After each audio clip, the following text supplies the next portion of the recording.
Hey everyone, welcome in. My name is Angie Norris and you're on my YouTube channel 60 and a Senior. And on this YouTube channel, we talk about bookish things.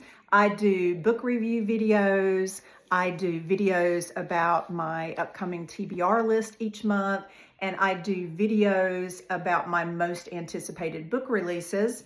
And as always, because I am 60, I turned 60 earlier this year, and I'm a senior citizen, I give you a more mature point of view. We're going to do a book review tonight, so stick around. Okay, the book that we're reviewing tonight is The Night Swim by Megan Goldin. I actually read this book for a book club that I participate in that is an annotated book club. If you're not familiar with annotating a book, people do it a lot of different ways, but one of the things that I do is I tab the book and then I highlight it and I also write in it. And now this book belongs to me. And what happens in this particular book club is you choose a book and you get to write in your book, but the other people that you send it to, so there's 4 of us, so it'll take us about 6 months. So you have 30 to 45 days to read your book and then you pass it on to the next person.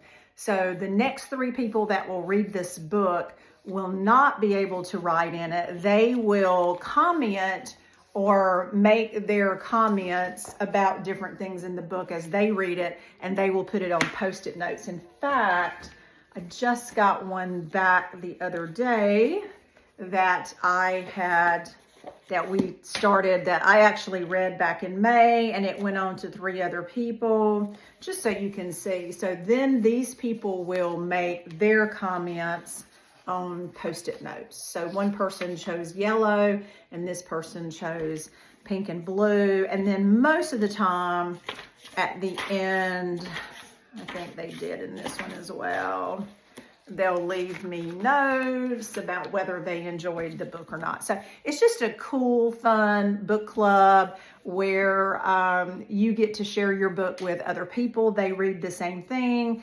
I purchased these traveling book logs, and it's a bookmark and it goes in the book, and as the people read it, they put the date they started reading the book, the date they finished it, and what their star rating was. So that one came back to me last week. It's just a neat thing to keep on your bookshelf. You can pick it up and go back later and read what other people thought about the book as well. Just a nice little memento. So this is what will happen to this one as well, but this one is new. So I will be sending it, probably be shipping it later this week. So let's get back to the book itself. It is a mystery thriller. I don't know that you would call it it's not really a psychological thriller. It's more of just a mystery thriller. It is set in North Carolina. It does follow the points of view of 2 different female primary characters. One is named Rachel and one is named Hannah. And Rachel is a true crime podcaster, and she's pretty famous, and so famous that she has a couple of assistants, and she's on her way to a fictional town, which is a coastal town in North Carolina, to cover a trial of a young 18-year-old boy who is a swimmer, and he was slated to be on the Olympic team, and he's accused of rape. And his career is ended, etc., etc. It's a very, very publicized case. As you read the book, the author will write certain things about landmarks. She does use a fictional name of the town. It is not a real town in North Carolina, but you quickly, if you're from North Carolina, you quickly figure out that it is the town of Beaufort because it mentions the cemetery there, and it mentions the pirate cabin boy, the pirate ship and the cabin boy who was buried in the barrel of rum. That's very well known folklore in the cemetery, about the cemetery. So you know that it's about Beaufort. So that's Rachel. And then the other primary character is Hannah.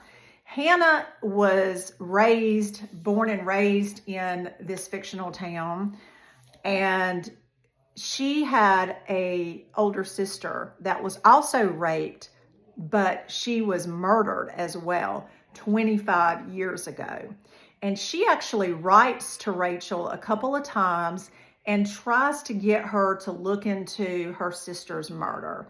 Well, Rachel never receives the letters or the emails because she has someone else that screens her mail. And so as she's driving to this town, it's a coastal town in North Carolina, she stops at a rest stop or a gas station. I think it was like a gas station diner type place. And she goes in to get a cup of coffee. And when she comes out, there's a note on her windshield. And she's a little creeped out about it at first, but it's from Hannah. And so Hannah starts telling her story to her about her sister's murder. And she alludes to the fact that as Rachel is in this town covering the other trial for the rape, she will discover that some of the people involved in the trial were part of and covered up her sister's rape and murder 25 years ago. So that is basically, each chapter goes back and forth from a different point of view. It doesn't really time hop, although Hannah does tell the story of her and her sister growing up, and she tells the story of the things that led up to her sister's rape and murder. So, overall, for a mystery thriller, I'm not going to tell you much more because then it will give away the ending. But there is a twist of who actually did the murder of her sister. And then there is a twist about whether or not you believe that the current trial, the 18-year-old boy and the 17-year-old girl that is accused him of rape, you hear their testimony back and forth. And as you're sitting there listening to it, you do kind of wonder, did she tell the truth? Was she really raped? And is he really guilty of rape? And should his life be ruined? He was slated to be an Olympic swimmer. So that's going on. And then the 25-year-old rape and murder is going on.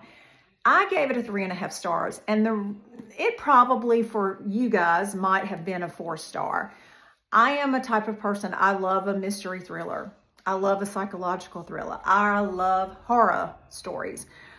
But for mystery thrillers and psychological thrillers, I am the type of analytical mind that I typically figure it out. And so it's very hard to fool me, I guess is what I'm trying to say. Hidden Pictures is one of the few mystery thrillers that I got blindsided by. And I gave that a 5-star. It is very hard for me to give a mystery thriller a 5-star. So I gave this one a 3.5. The Night Swim by Megan Goldin. If you do like a mystery thriller, I would recommend that you read it. It was a pretty good story. I appreciate you watching this book review. If you're not subscribed to my YouTube channel, please hit the subscribe button and ring the bell so you'll be notified when I upload a new video. Y'all have a good night. Thanks.